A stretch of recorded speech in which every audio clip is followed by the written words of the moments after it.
All right, are you Ashley Faye? Yes, ma'am. And Ms. Faye was previously in court, entered a plea of guilty to the third-degree felony offense. Well, and it was a state jail that was enhanced to a third degree of credit debit card abuse. The agreement was for a cap of 5 years. And I've received the pre-sentence report. Has everyone had an opportunity to review the report? We have, Your Honor. Yes, Your Honor. Are there any additions or corrections? Just a comment as to what Ms. Faye's comments were, Judge. It appears that she's not taking responsibility. I spoke with her about that. I think I was just kind of confused the way it was worded. I didn't know what, I was never really truly told like the specific on the case, like. Did you use somebody else's credit or debit card? It was me and my friend did. Okay. I didn't understand how she worded it. Okay. But yes, I did. Okay. that's the only correction I had, Judge. Any corrections, Mr. Nothing I Nichols? saw, Your Honor. Also, in addition to that report, I have received just looks like a few pages of jail incident reports that I've reviewed as well. Has everyone received those? We have, Your Honor. All right, you may proceed with the argument.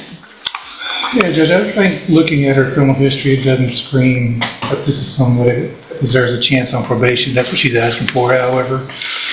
If you look at her comments on page 4, she's asking for Santa Maria. We've already talked about that a little bit this morning. She's indicated to the probation officer that she doesn't have an issue with drugs. She wants to go to Santa Maria for, I guess they've got a kind of like a cognitive track there also. But obviously, looking at the PSI report and everything that's in it, if they can give her help with drugs there, then that's certainly something that would be beneficial to her. She's ready, I think, to stop going to prison. She's realized that that's not something that she wants to continue to do. She's put herself in that position again today. But speaking with her, she's really ready to turn her life around. And regardless of what you do here today, Judge, she's asking for probation, but even if you send her to prison, I think she's made up her mind finally that this will be the last time that she comes into court for any kind of felony offenses. She's really hoping that you would give her the opportunity to go to Santa Maria and get that the tools that she needs to make the better decisions in her life. When did you get off parole? January. January of this year? Yes, ma'am. So you committed these offenses. You got off parole and you thought, let's do it. Actually, Judge, the offensive date predates her. Oh, so you were on parole. There we go. I was looking at that possession of controlled substance that hadn't been filed. So you were on parole. Mr. Nichols? Judge, I'd urge the full range of the cap based on her criminal history. Bless you. In addition to the state jail priors that are listed in the indictment, there's also a burglary conviction. Yeah, she got 7 years. That's the one she was on parole That's for. So you've been convicted of a burglary of a habitation, a theft of a firearm, previous theft,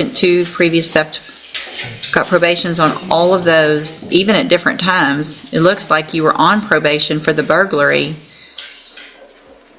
and the theft of a firearm, and then someone, potentially me, I don't know whose court that was in, but here, left you on probation and gave you 2 probations on those new thefts, and then you violated all that after getting those, and now you're here. Okay. All right, Ms. Faye, okay, I'm going to find that you entered your plea of guilty freely and voluntarily. Find sufficient evidence to find you guilty, and at this time find you guilty of credit or debit card abuse. Find those prior offenses, convictions true. Going to sentence you to a term of 5 years in the institutional division of the Texas Department of Corrections. You're lucky that you got the cap. Mr. Rojas did a good job. It's rare that you're going to get rewarded for more bad behavior. You already got a 7-year sentence. You probably should be getting worse than that instead of going down. So you will receive credit on that sentence for any time that you've been in custody that the law gives you the right to receive. I'm handing you the trial court certification that shows this was an agreement that I followed, and so you've waived your right to appeal. I've also handed you a written admonishment regarding your ineligibility to possess a firearm or ammunition. Because of the judgment entered against you, you're ineligible under Texas law to possess a firearm or ammunition. Possession of a firearm or ammunition could lead to charges against you. Firearm is a legal term, and you should read the written admonishment I provide you to see what devices qualify as a firearm. If you have questions about the laws that make you ineligible to possess a firearm or ammunition, or about how long that lasts, you can talk with Mr. Rojas. Good luck to you, ma'am. You can go back with the bailiff. Thank you, Your Honor. All right, this is cause number 25, DCCR 0304. And are you Gerson Santa Maria Mendoza? Yes, ma'am. Mr. Mendoza was previously in court, entered a plea of guilty to the first-degree felony offense of aggravated robbery. The agreement was for a 10-year deferred probation and a $1,000 fine. I've received the pre-sentence report. And has everyone had an opportunity to review that report? Yes, Judge. Are there any additions or corrections? No. Not from this day. So, Mr. Mendoza, you're only 18, is that right? Yes, ma'am.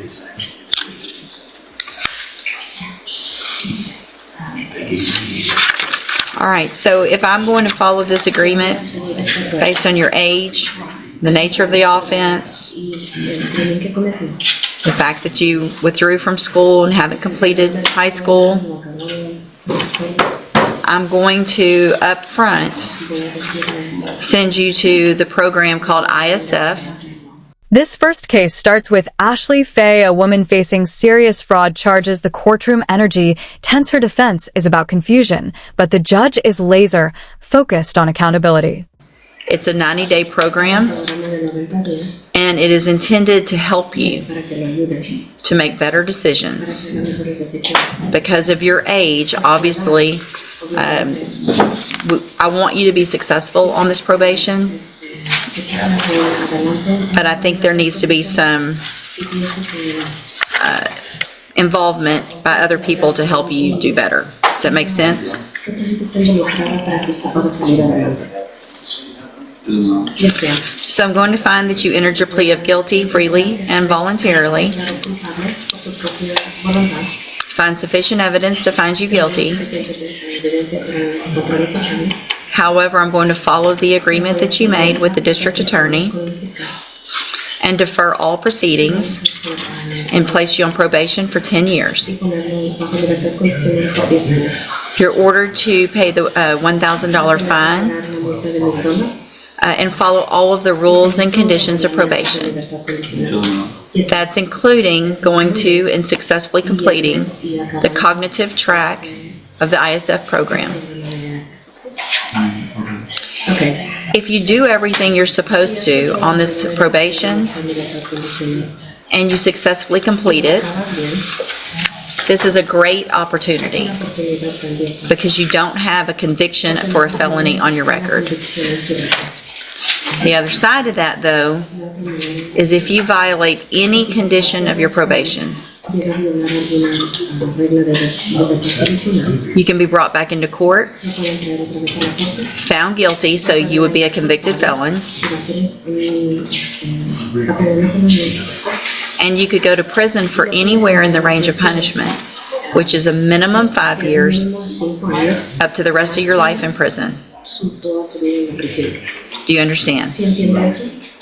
Yes, ma'am. Also, a condition of your probation is going to be that you get your GED. So once you get out of ISF, you're ordered to start that process within 45 days. Okay? All right, I'm handing you the trial court certification. That shows that this was an agreement that I followed, so you waived your right to appeal. Okay? Good luck to you, sir. Thank you, Ms. Burge. Thank you. Thank you, Judge. GED programs. They might. You can let them know too. You might be able to start your GED in ISF. So check into it. Because TDC does have a good program. Yeah, I just don't know if ISF does, but that would be good to get That's where he's started. going to be. Yeah. Good morning. Are you Kevin Ross? Yes, ma'am. And Mr. Burbank, will your client waive the formal reading of the motion in each case? Well, Mr. Ross, in cause number 24, DCCR 1198, I have a motion to revoke your unadjudicated probation. Shows that you were placed on probation December 18th of 2024 for the offense of deadly weapon in a penal institution, a third-degree felony, and that was a deferred probation for 4 years. Is that correct? Yes, ma'am. It alleges that you, I'm sorry, and then I also have cause number 24, DCCR 1199, also a motion to revoke your unadjudicated probation. This shows that you were placed on probation December 18th of 2024 for evading arrest or detention with a motor vehicle, a third-degree felony, and that was also a 4-year deferred probation. Is that correct? Yes, ma'am.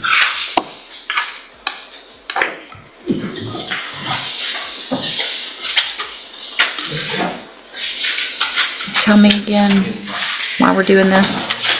Judge, DPS did bring the video in. They have yet to submit the case formally to be indicted on the evading. So our thought was to allow that to come in, maybe hold it, see how he participates in ISF. Certainly, if based on the circumstances, we need to rediscuss it, we can. I don't believe he's had any write-ups while he's been in. I mean, obviously, the new offense was quite egregious. Well, and that's my, if you're on probation for that and then you do it again,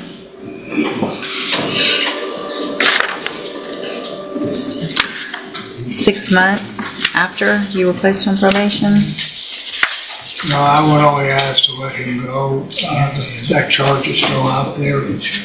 Notice that moment she admits it. Yes, I did. That small confession seals everything. It's not the dramatic kind of courtroom twist, but it's the kind that determines real sentences. Honesty hits harder when it's late. And then we can address it depending on what the court wants to do when we come in front of the court again.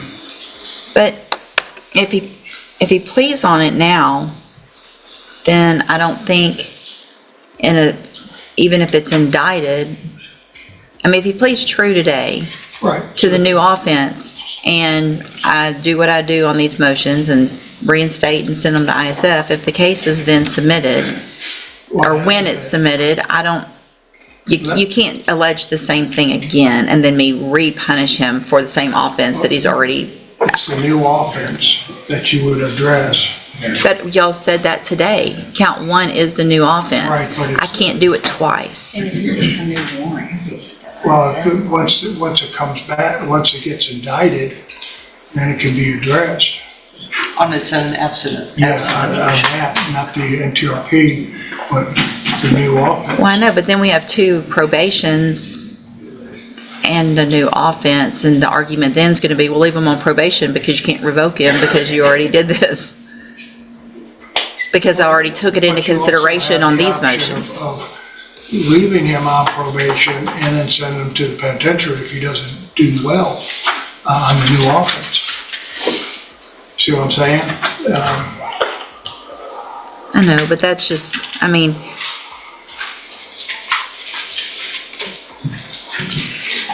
Would you any prefer, word Judge, on I where just- that is, that why just they're, reach out to them again? I know last time it was kind of in the context of that conversation. If you Yeah. don't want me to call them, you're gonna call them. Yeah. I can do that, and I can get it to grand jury by next Wednesday. I just would like more information, I think, before, on that case. I don't think we need to have them on a probation, and then those out there pending, and then in the middle of ISF, they send it. If a warrant's issued, they're gonna kick them out of ISF anyway. We're gonna hold it until he got out, Judge.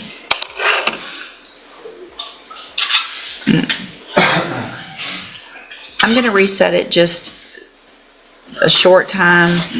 If you will reach out, or if I need to reach out, I understand, I appreciate that they, I guess, cooperated somewhat with getting the video, but I think I'm going to look into that a little more myself and find out where it is in the process and why it has not been Yes, ma'am, because submitted. the offense date is June 13th. Yeah, that it makes no sense to me.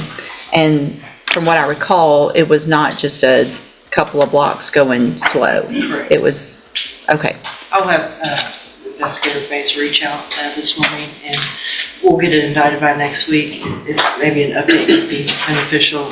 that's what I'm thinking. I think I'm not going to just automatically do it. I think if there's going to be pleas, we can do an updated PSI. I want to know more about everything that's been going on before I agree to something like this. All right, you can go back with the bailiff.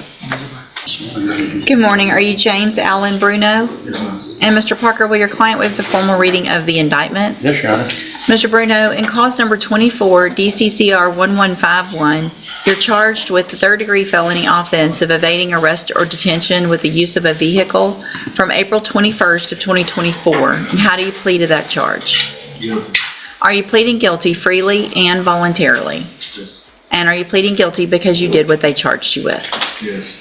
I have here on the tablet some documents that have your signature on them that the state has marked as exhibit number 1. Before you signed these, did you go over them with Mr. Parker? Yes. Do you fully understand them? Yes. And do you understand, if I follow the agreement that you made with the district attorney, that you'll be waiving or giving up any right to appeal? Yes. And it looks like the agreement that you've reached is for a 6-year deferred adjudicated probation. There would be a $1,000 fine, and you would be required to follow all of the rules and conditions of probation. Is that your understanding? Yes.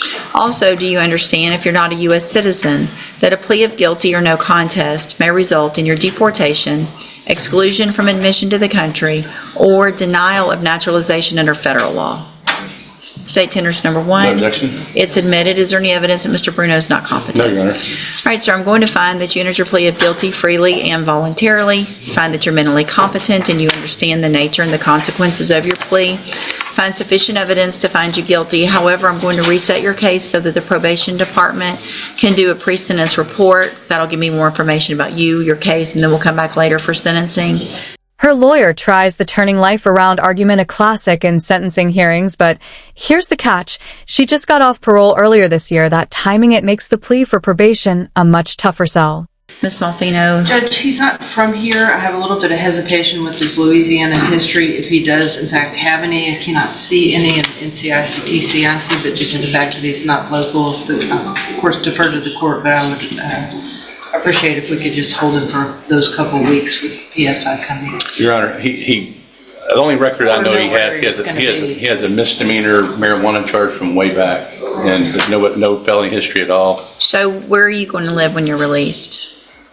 Where do you live? I live in Louisiana. Where in Lafayette. Louisiana? Lafayette. So, In Baton Rouge. I'm He sorry. works in Baton Rouge. Okay, so here's what I'm going to do, Mr. Bruno, based on the nature of your plea. I'm going to reduce your bond in your case to $1,000. Until sentencing, if you make that bond, I am going to require that you wear a GPS monitoring device. And so you'll need to get that taken care of. They'll put it on at the jail. That's just to make sure we know where you are and to make sure you get back here for your sentencing, okay? Once you get on probation, I don't anticipate that you'll have to continue wearing it. That's just a bond condition to make sure, since I lowered that bond, that you have that incentive to come back when you're supposed to, okay? All right. Okay, thank you, sir. You can go back with the bailiff. Well, Your Honor, 5 years, that's the cap the judge's tone says it all mercy, mixed with exhaustion. You can feel he's seen this story too many times, rewarded for bad behavior. That's not praise, that's a warning. also he might tell him if he gets out about... Oh, yeah, so I'm sorry. Mr. Bruno, yeah, thank you. So also, if you make that bond before probation comes to talk to you at the jail, don't go straight to Louisiana, go straight to probation. Okay, you've got to go straight there. She's going to give you some paperwork today that shows you where to go. You've got to do that interview and get that appointment made for that pre-sentence report. If you don't do that, then you run the risk of me not accepting the plea agreement. Things could be worse. No, I understand. And then also, if you're arrested for anything, obviously between the time you bond out and if you come back for sentencing, you've been arrested, then you run the risk of me not accepting that agreement. Okay, thank you, sir. You go back with bailiff. Thank you. Now contrast time the next defendant, Jerson Mendoza, just 18, facing an aggravated robbery charge. But here the judge sees potential for change. What follows is both a punishment and a lifeline. That's the beauty and risk of deferred probation. One mistake, and you're done. The judge isn't just sentencing him. She's building a blueprint for redemption, the GED condition. That's not busy work. It's a second chance disguised as responsibility.